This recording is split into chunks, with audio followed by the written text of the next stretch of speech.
Welcome to VTV prime. మీరు ఎక్కాల్సిన రైలు జీవితకాలం late అన్నట్టు చంద్రబాబు నాయుడు గారు హామీ ఇచ్చినటువంటి ఫ్రీ బస్సు ఎక్కడానికి అప్పుడే ఏడాది లేట్ అయిపోయింది. సరే పోనీ తీరా మొదలైన తర్వాత అయినా పూర్తిగా ఉందా అంటే అది కూడా అరకొర తెలుసు మనకి. చంద్రబాబు నాయుడు గారు ప్రతిదీ కూడా కండిషన్స్ అప్లై లాగా పెడతారు ఏ పథకం అయినా సరే. ఇప్పుడు ఫ్రీ బస్సు కూడా రకరకాల కండిషన్లు పెట్టారు. స్త్రీ శక్తి అని పెట్టారు ఆ పేరు కూడా.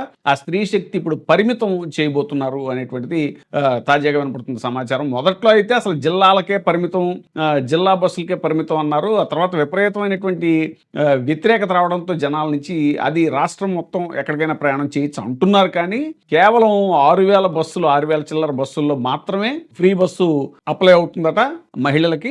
అది కూడా ఏంటి, దాంట్లో పల్లె వెలుగు, ఆ తర్వాత మెట్రో, తర్వాత ఎక్స్‌ప్రెస్, మామూలు ఎక్స్‌ప్రెస్, డీలక్స్ ఇవి.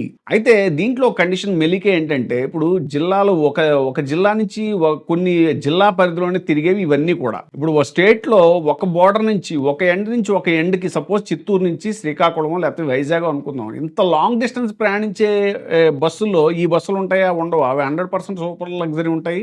అవే ఉంటాయి. కానీ వాటిల్లో మరి లేదు ఫ్రీ బస్సు. సో ఇలాగా కండిషన్స్ అప్లై లాగా ఈ ఫ్రీ బస్సు పథకాన్ని కూడా పెట్టారు.